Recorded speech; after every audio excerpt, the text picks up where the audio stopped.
लड़की बहुत अच्छी टेलर है, ये आपने ठीक तरह से पता तो किया है ना?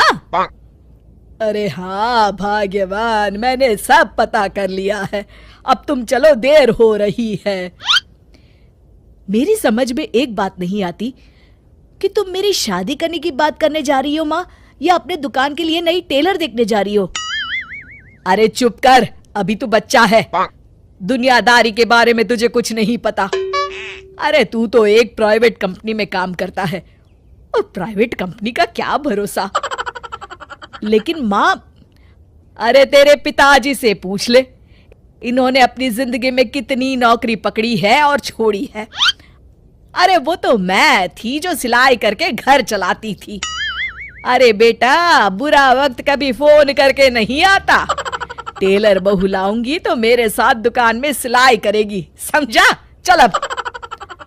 दोपहर होने तक तीनों लड़की वालों के घर पहुंच जाते हैं।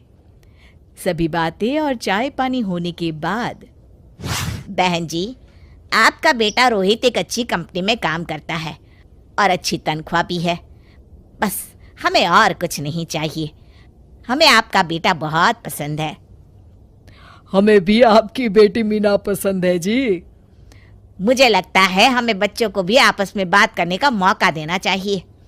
हाँ हाँ, आपने बिल्कुल सही कहा भाई साहब। जाओ बच्चों, बाहर जाके बात कर लो। अरे आप रुकिए जी। अच्छा ये बताओ बेटी, तुमने सिलाई कहाँ से सीखी है? जी, दीनानाथ इंस्टीट्यूट से। अरे बहन जी, मेरी बेटी इस मोहल्ले में सबसे अच्छी ब्लाउज सिलती है और एक से बढ़कर एक डिजाइन भी बना लेती है। अच्छा, चल बेटी, जरा तेरे हाथ की कारीगरी देख लेते हैं। अरे माँ, ये सब करने की क्या जरूरत है? अरे तू चुप कर। लोग ऐसे ही बड़ी बड़ी बातें करते हैं कि हमारी लड़की को तो सब आता है, बाद में असलियत सामने आती है। इसलिए मैं कोई गलती नहीं करना चाहती, तू चुप करके बैठ। मीना शांति देवी को 2-3 प्रकार के बढ़िया बढ़िया डिजाइनदार ब्लाउज बनाकर दिखाती है। ये देखिए, ये है प्रिंसेस कट। अरे वाह बेटी, मान गए तुझे। तू तो मुझसे भी अच्छा ब्लाउज सिल लेती है। चलिए बहन जी, हमें तो आपकी बेटी पसंद है। अब इसी बात पर मुंह मीठा कराइए। जी बिल्कुल। इस तरह रोहित और मीना की शादी हो जाती है। शादी के अगले दिन से मीना अपनी सास के साथ सारा दिन दुकान पर सिलाई करती रहती और अपने पति रोहित को जरा सा भी समय नहीं दे पाती थी। फिर एक दिन रोहित फोन करके मीना से कहता है, मीना, आज शाम को हम दोनों किसी अच्छे रेस्टोरेंट में खाना खाने चलेंगे।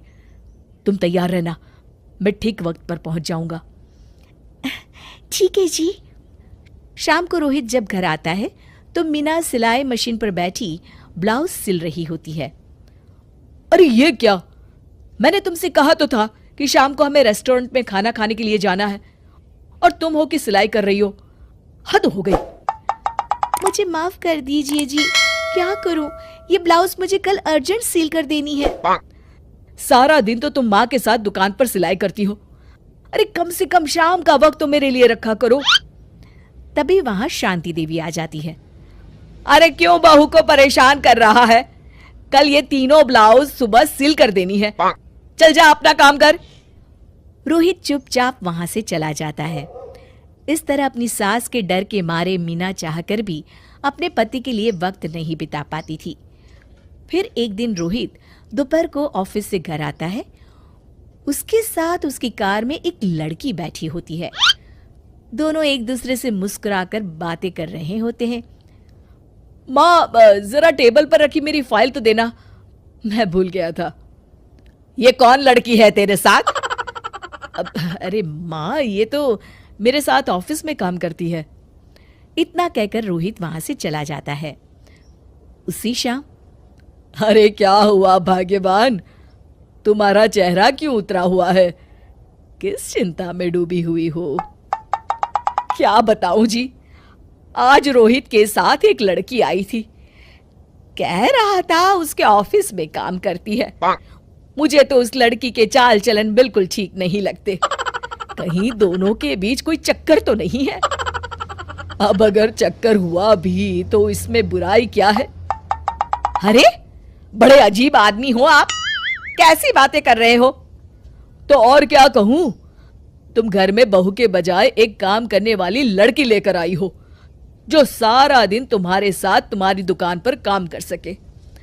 अरे भाग्यवान, शुक्र मनाओ कि मैं शरीफ था, इसलिए मैंने कभी किसी औरत की तरफ आंख उठाकर भी नहीं देखा।